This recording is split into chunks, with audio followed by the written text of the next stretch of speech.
Anna, and good morning, everyone. It's a real pleasure to be here and to be able to address you all. Thank you, Damien, for the invitation. And wow, you really have thrown down the gauntlet this morning. And I'm going to build on many of the themes that you covered in your speech. And as Hannah just said, it's very much about a call to arms. So the work I've done over the last 6-7 years, following on from the review that I authored for the government in 2016, has very much been about a call to arms for the wider construction sector. And maybe an advanced apology that most of what I'm going to cover today is about the construction sector as a macroeconomic sector, as opposed to specifically the KBB sector and the RMI sector. But I think you'll find there's lots of parallels and lots of read across in terms of the things I'm going to discuss relative to your sector. And clearly, having listened to Damien just now, I believe that is definitely the case. So I'm going to start at the beginning, which is probably the best place. This is the report that I wrote in 2016. I was asked to look at the UK's construction labour model. So it was very specifically about the mode of employment that we adopt in the industry and what that has led to as a series of challenges and quite difficult environmental factors that our industry has to work within and tackle. And that review was jointly sponsored between the Housing Ministry and the Department of Business. And I believe you have Fergus Harradence here this afternoon, who currently works for BEIS, but I have it on good authority. But by the time he speaks to you this afternoon, that department is going to be renamed. So no doubt he can tell you more about that. But that was a reflection of the fact that the government wanted to understand the problems that the construction industry had relative to house building, because house building continues to be high up the agenda, the political agenda, the societal agenda, in terms of the need in this country to build more homes. And it recognises that, and it has recognised that it needs a fit-for-purpose construction industry to enable that to happen. And from a business department perspective, it needs a fit-for-purpose construction industry to deliver infrastructure, to deliver commercial growth that underpins basic economic prosperity. So the fact that it was sponsored by two departments was quite telling. So my review, and I'm not going to go into the details of it, but I identified what I call 10 symptoms of failure. And they are listed up there. And the two that I've highlighted in red are probably the most relevant for today's discussion. And they pick up, as I say, on many of the themes that Damien has just covered, that the construction industry and all the sectors that work within it are facing a double whammy of inherently low productivity combined with the real prospect of a shrinking workforce. And the workforce size and shape and demographics is of a characteristic we haven't seen before. So unprecedented is a word that's used a lot. But I make no apologies for the fact that I do believe we are facing an unprecedented accumulation of issues. Resilience. I think it was actually a word that Damien used at some point around the need to be resilient. And I think that is really going to be under stress and tested in times ahead. Resiliency effectively is the ability of something to bounce back. And what construction has shown over many, many years is that it's a cyclical market that it operates in. Obviously, our economy goes through growth periods and recessions, and as has been already said, we're probably going through a change at the moment into a potential downturn, hopefully shallow and short, but things are changing. And resiliency is the ability to contract and expand and regain your original shape. And construction historically has been able to do that over a very long run period of time. But I think that is now under pressure in a way that we haven't seen before, and I'll show you why in a second. And it's also being exposed by some fairly unique circumstances we've seen in the last 12 to 18 months in terms of what's been happening in the world. So just as we were coming out of COVID and lockdown, we entered one of the biggest conflicts in Europe for 70 years in Ukraine. And then we sort of created our own political drama here in the UK, homegrown, home-inflicted drama in terms of 3 prime ministers in a series of months that has led to economic instability. Some of that was probably already coming, but it certainly accelerated that uncertainty. And all of this is playing out in our industry. as we speak. So our industry, whether it is new build construction or whether it is RMI work, is dependent on economic confidence. Consumer confidence, investor confidence, money market confidence, it all links back to it.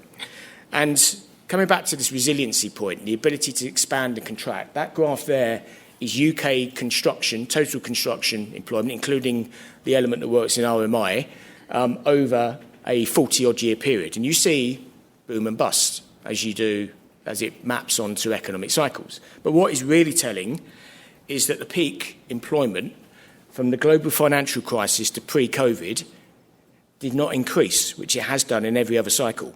So our population's gone up, so you'd expect construction's share of employment to go up in total numbers, but it didn't. And that's the first sign of a major structural issue in our workforce, that the resiliency, the ability to rebound and gain the original shape and size has disappeared. And that's even further exacerbated if you look at just the last few years.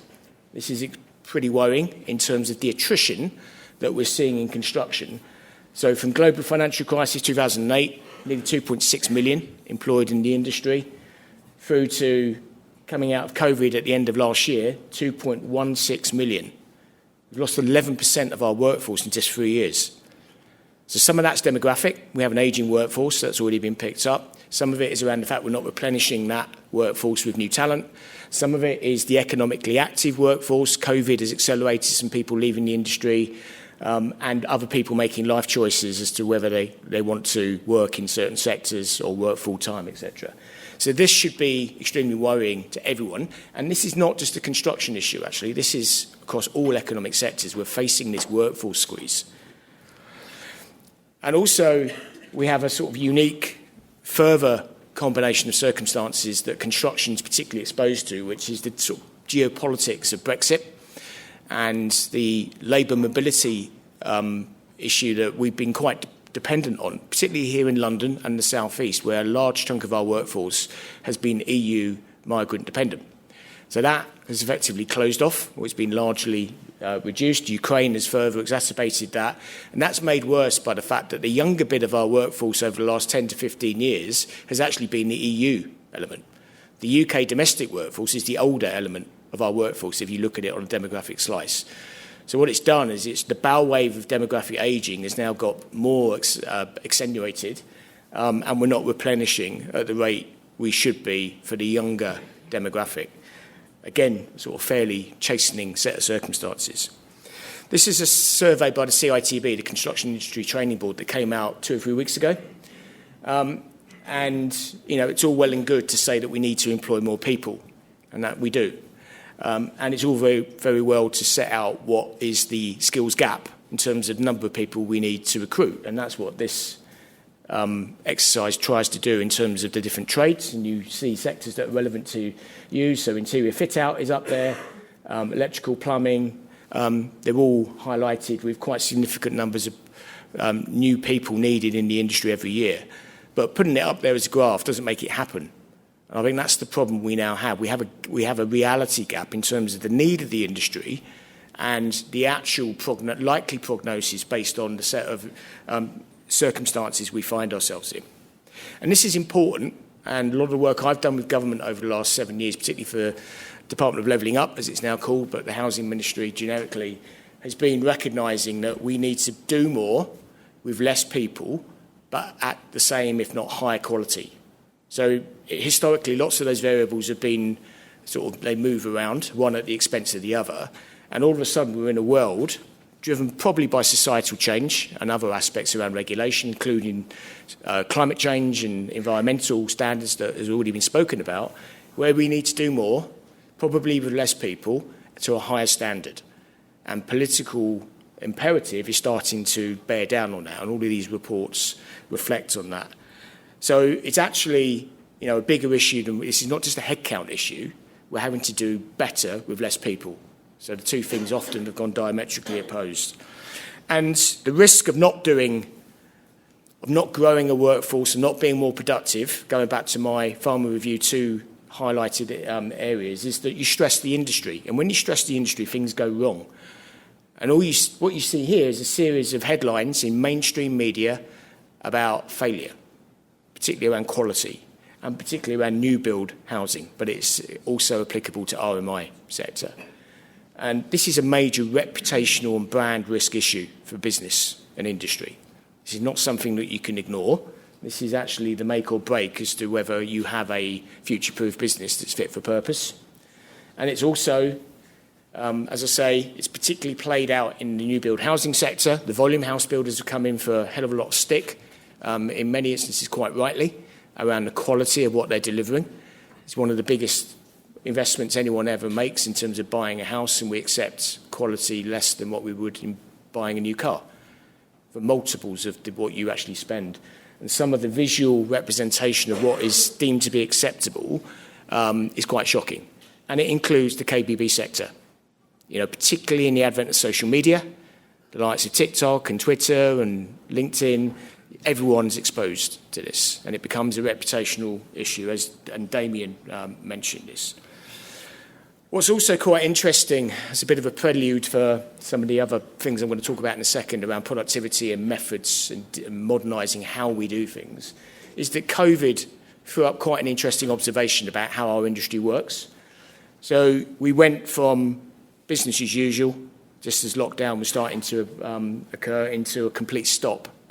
So there was a short-term hiatus where construction stopped pretty much on everything other than critical national infrastructure, until the industry got organised through the Construction Leadership Council to work out how it was going to work in a safe way, socially distanced way, because government realised, quite rightly, that the construction sector, including RMI, needed to continue to underpin economic growth. It would be a complete tragedy for that not to happen. And we agreed those protocols, and we continued to work. And what happened, and this is particularly relevant for new build construction, where I spend most of my time, is that productivity on construction sites went up. Because actually there were less people, it was more structured, more orderly, more planned, and actually people were getting more work done.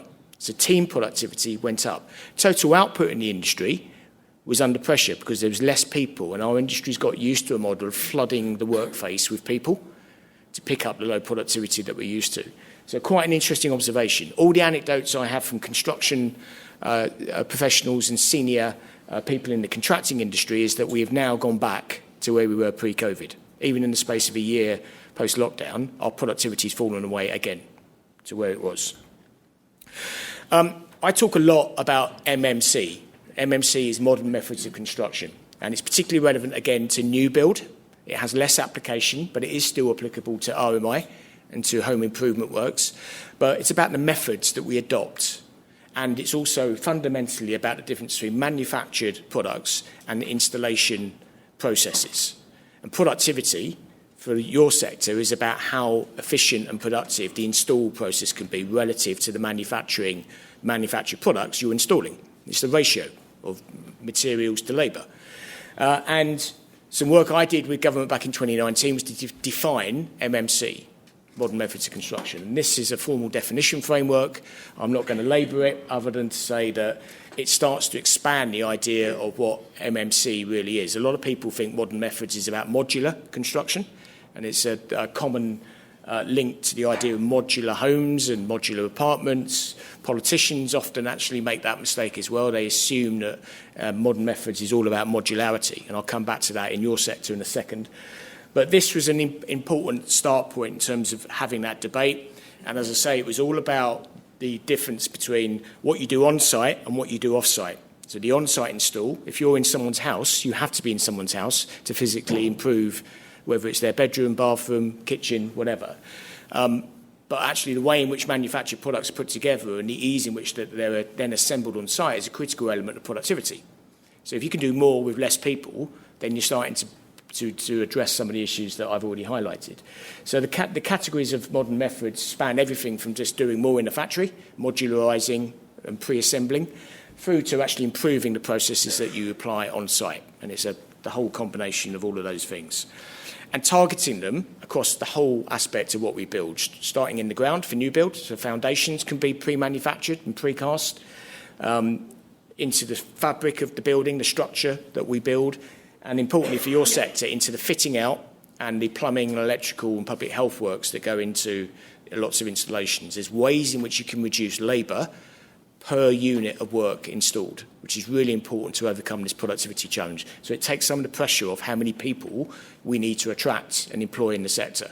Because we need to attack it from both ends. We need to attract more talent, but we also need to be more productive in terms of what we do. And just to give you a very quick spin through, this is probably the most obvious example of what everyone thinks is modern methods. This is modular construction. It's a very high-profile job there you see at the top in Croydon in South London. It's one of the tallest modular buildings in the world. It's over 50 stories, second only to one in Singapore. So there's a lot of innovation and pioneering work happening in this country, actually, around modern methods. But there's other approaches as well. Panelisation, timber frame is a form of modern method. Precasting, precast planks, roof trusses, 3D printing, not commonly used at the moment, but it's coming, and you'll see more and more of it over the next decade. Category 5 is sub-assemblies. This is very relevant for your sector. This is the idea of pre-manufactured kitchens and bathroom pods and utility cupboards. These being done more in factories and pre-assembled, and particularly for new build, where you can place it onto a new build construction site. Less relevant perhaps for our RMI work, where you're having to assemble in situ. And then the idea of innovative materials that involve less labour per unit installed, through to the idea of digital technologies, robotics and laser scanning and all the things that are starting to happen on construction sites. As I say, government have been really interested in this agenda because of the link to the economy. And the economy in the sense of house building, the economy in the sense of economic growth, the ability to deliver infrastructure, whether it's roads, railways, hospitals, schools, the ability to service commercial developers and investors who want to build offices or residential or shopping centres or hotels. If you don't have a construction industry that can do all of that, and it's facing into a declining workforce, you have a declining construction output, you have an impact on GDP. So this becomes a political high priority, and it's the reason a lot of the work I've done, particularly in housing, has been sponsored by a series of ministers, and the housing minister role is like a revolving door. I've dealt with 8 so far in my period of advising government, but they clearly all, one after another, they all accept they have to modernise how they build homes. So the idea of MMC, modern methods of construction, has been continually picked up by every new minister, and I'm meeting the latest one, Lucy Fraser, in 2 weeks' time, and I'm expecting the same discussion and interest to try and push forward on this. And that has led to the government being quite active in the housing agenda, particularly for social housing, working for housing associations and forms of social rent, to try and push the use of modern methods across all of those categories that I described into the government-funded house building programme. So the government doesn't build homes, hasn't done that for 40, 50 years, but it invests in the private sector to deliver homes in the new build sector. And it's using funding mechanisms to try and influence how that is done. And this whole thing about materials and labour, this is the macro position. So on an average residential new build project, 40% of the cost of a home is materials, manufactured products, kitchens, bathrooms, bricks, sand, cement. It's all manufactured, comes to site, and then processes are applied to it by site labour, which is 60%. And it's that bit that's the unproductive bit in our industry. It's the one that's subject to quality issues, it's subject to the weather dependency, you name it. So what the government's trying to do is squeeze the bit that's done on site, make it more productive, increase the amount of pre-manufactured value, as we term it, from 40-odd% maybe to 50, 60%. So it enables more to be done with less people, same output, but with less people. And I'm not going to go into this, but this is all about the detail of why we're talking about pre-manufacturing. All of those outcomes there include carbon, speed, quality, community disruption, lorry movements, workers travelling to and from site, skills and training, social value benefits, all get impacted by modernising how we build.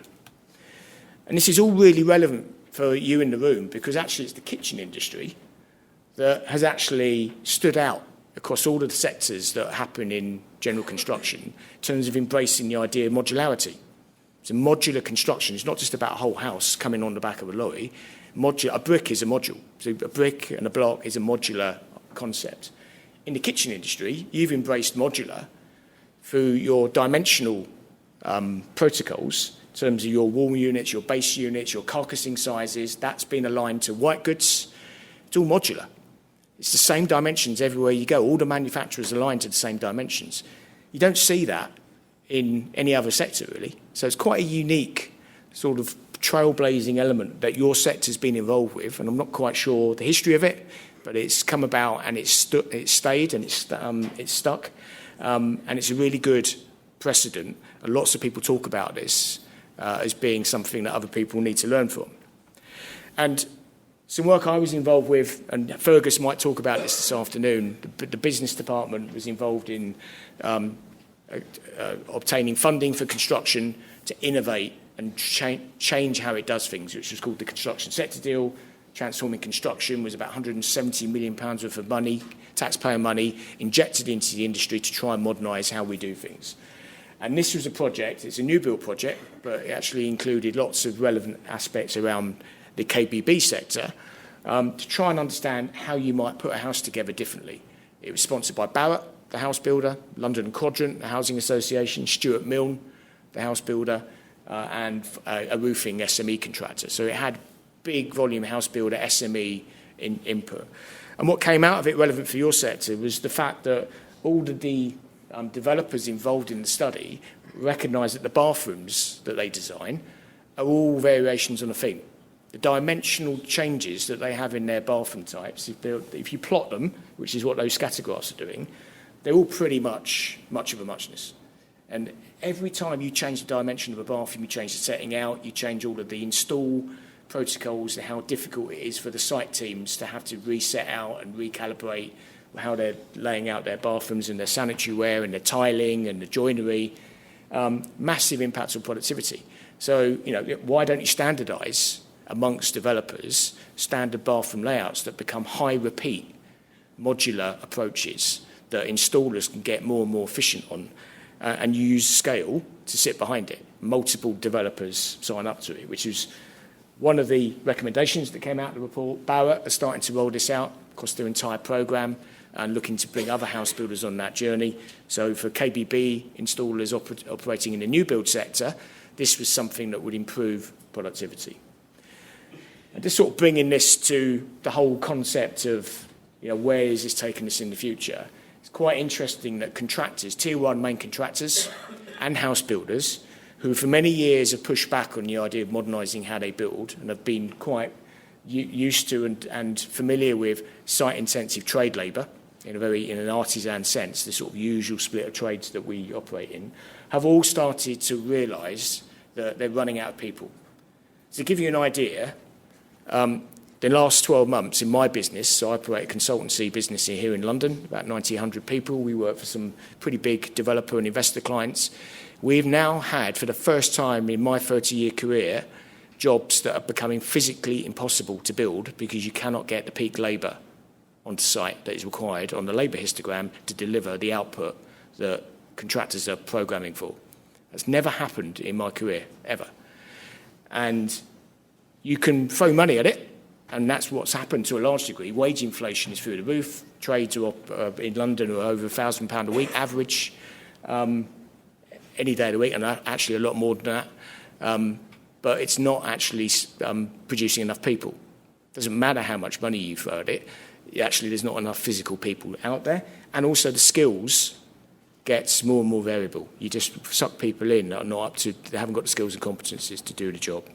So this is a really good big watch out. That's why all these house builders and these headlines relate to house builders and contractors bringing in manufacturing expertise, starting to do things in factories, starting to do bathrooms and kitchens in pods rather than doing it on site. And that has implications for your sector because actually if you're working in new build or you're supplying the sector, then you have a different client base and you have a different location where you're doing the work. It's not always going to be at the final work phase. And that is also played out by where the most successful elements of the modern methods of construction manufacturing sector are, which is not necessarily modular homes, the stuff that comes on the back of a lorry. It's actually components. It's actually bathroom pods, and it's utility cupboards, and it's panels. It's elements of a job that are being pre-manufactured, not the whole thing, which is actually still quite nascent as a sector in the UK. So it's very relevant for the work that your sector does around fitting out in a much more productive way. Those that have tried to get into the full volumetric modular home sector have really struggled. And there's lots of headlines, and you've probably heard, headlines around Legal & General, big investor with a big factory up in Yorkshire, really struggling to get its return on investment. It spent £150 million on a factory, and it's only still producing 200 or 300 units a year. It's sized for producing 5,000. It's not there yet. But change is coming, and I think it will get there. And what this creates, and particularly with the money that sits behind some of these platforms, is a different mode of how we build homes in this country, and in turn, how we fit them out and how we deliver trades or equivalent trade working. And that's been amplified by the fact that some of the people operating in this country are from overseas. It's a really interesting learning where you get international players who are used to operating a different way in their home market coming to this country. That includes BiKBBI, which is the joint venture between IKEA, the furniture company, and Skanska, so relevant for your sector, who are out there building modular homes, using furniture modularity principles, digital design on entire homes, using the IKEA approach. And Daiwa, which is a Japanese house builder, second biggest in Japan, I believe, is also active in this country. And they're bringing Scandinavian and Japanese thinking to this country, and it will ultimately have an impact. It will disrupt. It'll be interesting to see how much it does to ruffle feathers of the status quo in this country. And just picking up on that theme, you go to other countries and how they build homes, how they repair and improve homes is very, very different. So this is a factory I visited last year, Weber House, which is in Western Germany, in Düsseldorf, and it focuses on single-family dwellings. So not apartment blocks, just single-family houses. Germany's got a big custom and self-build sector. So the idea of buying a plot and then putting your own home on it is quite common. And what you do, you go to a showroom. So that building on the left-hand side is a big state-of-the-art showroom near Düsseldorf. And you go into the showroom and, not dissimilar from things you'll see here in the UK, everything's set out in terms of what you can have. Kitchens, bathrooms, walk-in wardrobes, tiling, fabric if you're building, what render, brick, glass, you name it, it's all there. It can be digitally configured. You design and customise it, tells you the price there and then. Not of your kitchen, the whole house. The kitchen's just a bit of it. This is the entire thing in real time is being priced up in front of you. Order gets sent to the factory, which is about 200 yards away from the showroom. A few weeks later, it turns up on site. Interestingly, Weber House don't three-dimensionally volumetrically modulise, they panelise it, and all of the bathrooms and kitchens and joinery are all precision cut just to be applied on site. They're still done in situ on site, but the productivity improvement is massive. It's all pre-cut. Nothing has to be done on site in terms of altering it. And then turning to Japan, the whole idea of how you use manufacturing in Japan, obviously from the automotive sector where they've picked up on this, is frightening in terms of the difference between us and them. They've taken the idea of digital manufacturing to the extreme in home building, and they are able to work on cycle times that are unprecedented, even in Scandinavia. They're able to deliver, and they have a whole customer interface which is very different to what we have here in the UK. So, you deal with warranty providers in this country, you deal with NHBC or whoever it might be. In Japan, the company that does your install of everything, the house, the kitchen, the bathroom, everything, puts their balance sheet on the line and warrants it for 30 years because they know it's right. They don't have to take a chance that the installer has mucked it up on site or whatever, or it's faulty materials. It's come out of their factory. So they're prepared to put their balance sheet behind it, and that's what the companies like Sekisui, which is another company, do. And then what they also do is they stick with the owner of that property and offer a repair and maintenance and improvement package downstream. So actually, many of the house builders in Japan are not just new build house builders, they're actually RMI specialists. They have entire chunks of their business sticky with the customer.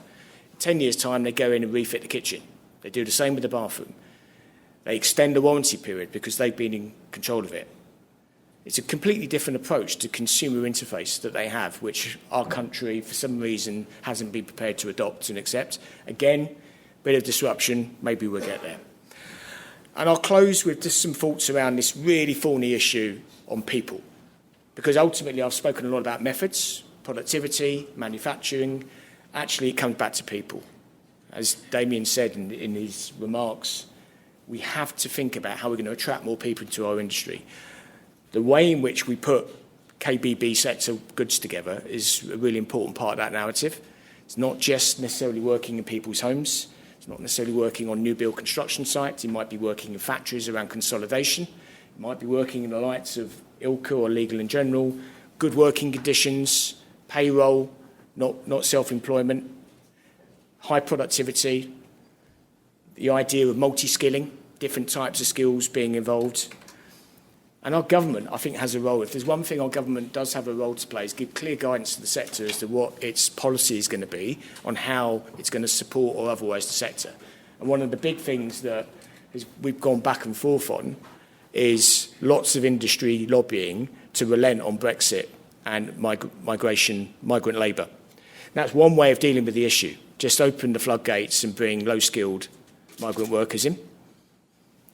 But there is a school of thought that we should be training our domestic workforce and investing in it, as Damien said, taking responsibility for doing things better.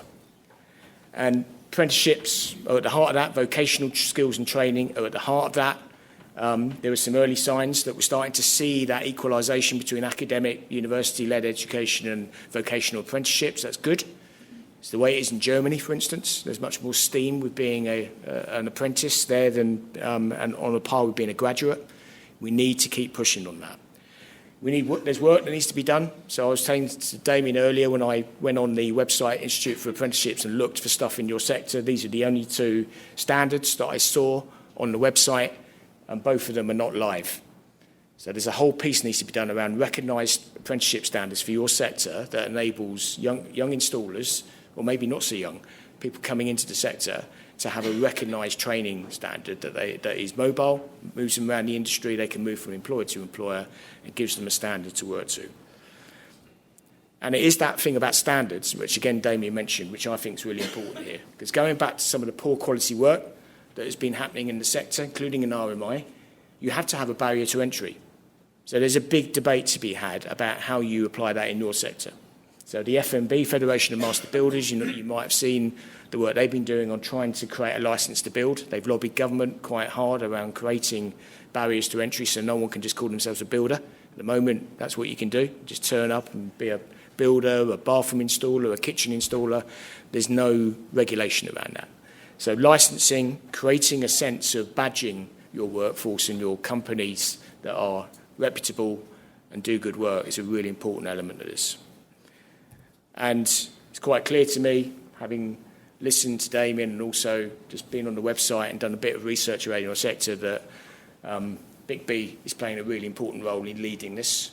And I congratulate you, Damien, and your leadership here to try and drive change. But ultimately, it's down to all of you. It's down to your peer group. It's down to the wider sector, just to make a decision. So modernise or die is a choice. Hopefully, it's about modernising, not dying. But it is actually in everyone's hands here. It's and not just in the KBB sector. It's in my sector and consultancy.